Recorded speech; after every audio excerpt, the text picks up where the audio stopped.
So we get a lot of comments asking about the equipment we use, how we edit videos, and of course, how we make our thumbnails. So we decided to record the thumbnail making process for our Reddit 50/50 challenge thumbnail so we could make this tutorial video for you. This video is a bit different from the content we usually upload, so if you're new here, we encourage you to check out our other recent videos. Without further introduction, here's how we make our thumbnails.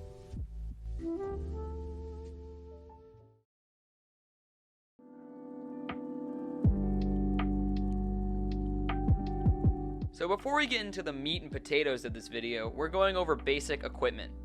We use Adobe Photoshop to make our thumbnails. Now, the obvious issue is that Photoshop does cost money to use, but there are tons of free digital alternatives to Photoshop, such as Krita and FireAlpaca.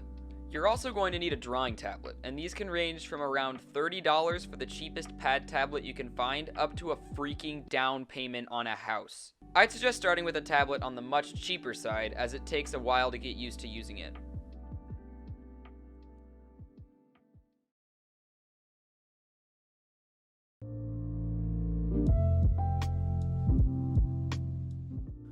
While most of our thumbnails consist of text, backgrounds, and logos that were simply conjured up in Photoshop, we like to add an original drawing to each thumbnail to add a bit of flavor and quality.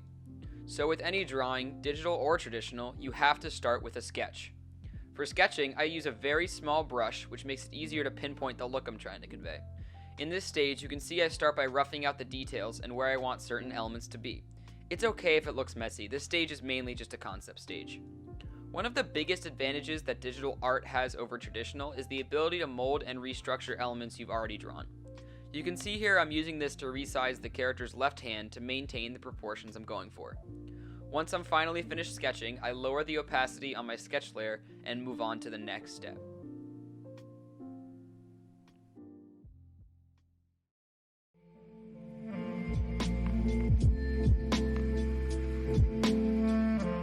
Something I cannot stress enough is working in layers. For example, I left my background layer blank and I have a sketch layer on top of that.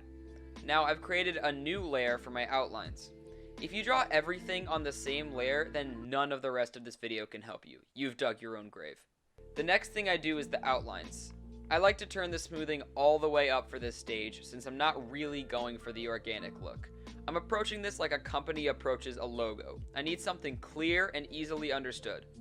For this reason, I'm also not using varied line weight. Now I just take my time giving my sketch smooth, crisp outlines. If you aren't happy with how a line looks, just undo it and try again. Sometimes it takes me tons of tries before I get the line I want. Once the outlines are done, it's time for phase 3.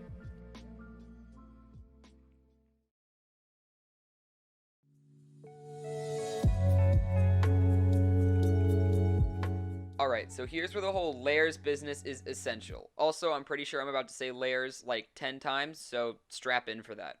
So I delete my sketch layer and create a new layer underneath the outlines layer. This layer is going to be for coloring and shading. Since the coloring layer is underneath the layer with my line work, I can just color in my characters without worrying about going over any of my lines. After they're filled in with a base color, I added some simple shadows and highlights on the eyes. I also made some last minute adjustments, specifically the mouth, since it didn't quite capture the expression I was looking for. This stage is a bit tedious but extremely necessary. Once that's done, it's time for the final step.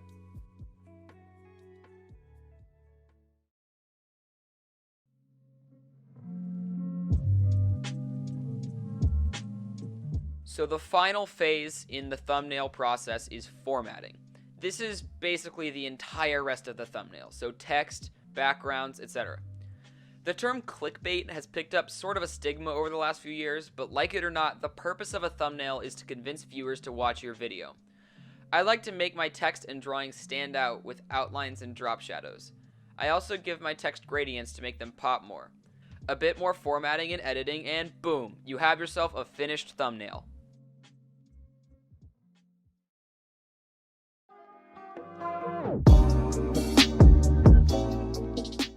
Quality thumbnails do take a while to make. This one took me about 2.5 hours, but I was happy with how it turned out and I feel like it's totally worth the time. If you found this video helpful, drop a like and comment. Also, if you're new here, consider subscribing. Thanks so much for watching, and we'll see you next week.